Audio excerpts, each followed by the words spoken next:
Hello বন্ধুরা, আমার একটি নতুন ব্লগে তোমাদের সকলকেই স্বাগত জানাই। তোমরা সবাই কেমন আছো? নিশ্চয়ই সবাই খুব ভালো আছো। যা রোদ গরম পড়েছে, আর এই দেখো সকালবেলা ফ্রিজ থেকে মাছটা বার করে রেখে দিয়েছি। আগে থেকে মাছটা বার করে না রাখলে বরফগুলো কাটতে চায় না, ভালো করে ভাজাও হয় না, নুনও ঢোকে না, তেলও ঢোকে না।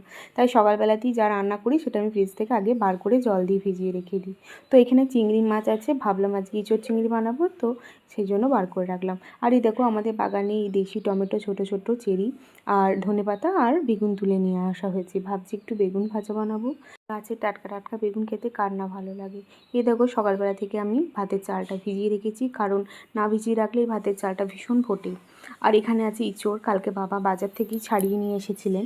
তো দেখুন এখানে ইঁচড় আর আলু আমি আগে থেকেই সিটি মেরে রেখে দিয়েছি, সিদ্ধ করে নিয়েছি প্রেসারে ভরে।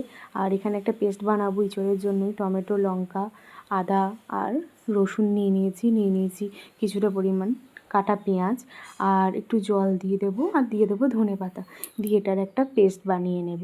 আর দুদিন হলো যা গরম পড়েছে, তো বাইরে বারান্দায় যে টবে গাছগুলো ছিল দেখুন কি সুন্দর ফুল ফুটেছে।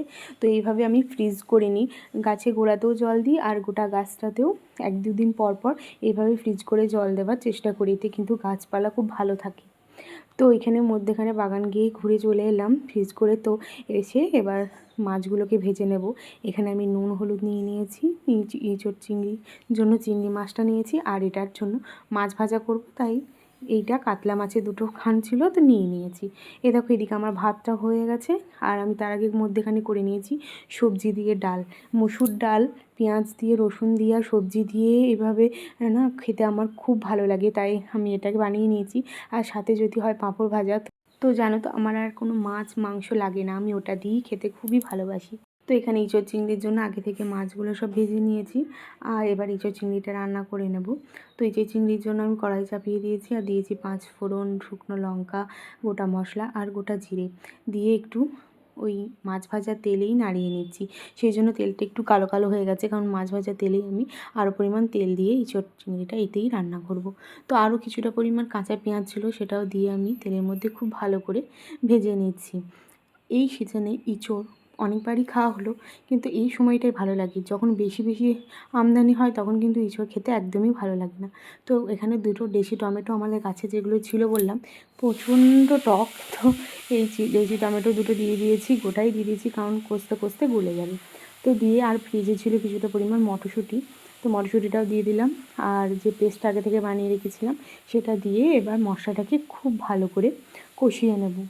আমি তো মশলা কষাই বারে জল দিয়ে, কারণ আমার মশলা কষানো মনে হয় শুধু না এমনি বাস থেকে বা সাইড থেকে তেল না ছাড়লে মনে হয় যেন মশলাটা ভালো করে কষাই হয়নি, আদা রসুনের গন্ধ ছাড়বে।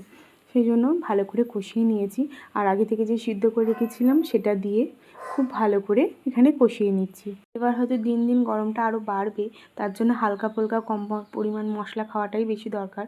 তো বেশি পরিমাণ মশলা দিয়ে আমি রাঁধতে পছন্দ করি না, খুবই অল্প পরিমাণ। তো মাঝে সাঝে এরকম ইঁচড় চিংড়ি মাংস হলে মাঝে সাঝে একটু তেল মশলা দিয়ে রাঁধলে কোনো ক্ষতি হয় না, সেই জন্যই আমি ইঁচড় চিংড়িটা এইভাবেই রান্না করলাম। আর বাজার থেকে আনলেও ইঁচড় কিন্তু সবসময় ভালো পাওয়া যায় না, তবে বাবা যেটা এনেছিলেন কালকে বাজার থেকে, ইঁচড়টা কিন্তু খুবই ভালো ছিল, একদম পুরো খুব অল্প ইয়েতেই সিদ্ধ হয়ে গেছিলো। তো এখানে আমি লাঞ্চ বেড়ে দিচ্ছিলাম, আমার হাজব্যান্ড খেয়ে অফিস যাবে। তো এখানে শসা, ঢ্যাঁড়স ভাজা, গরম গরম ভাত, পেঁয়াজ আর ইঁচড় চিংড়ি মাছ ভাজা আর ডাল ছিল। তো আমার এই ভিডিও কেমন লেগেছে আপনাদের অবশ্যই কিন্তু কমেন্ট করে জানাবেন। ভিডিওটি ভালো লাগলে ফলো লাইক করে পাশে থাকবেন।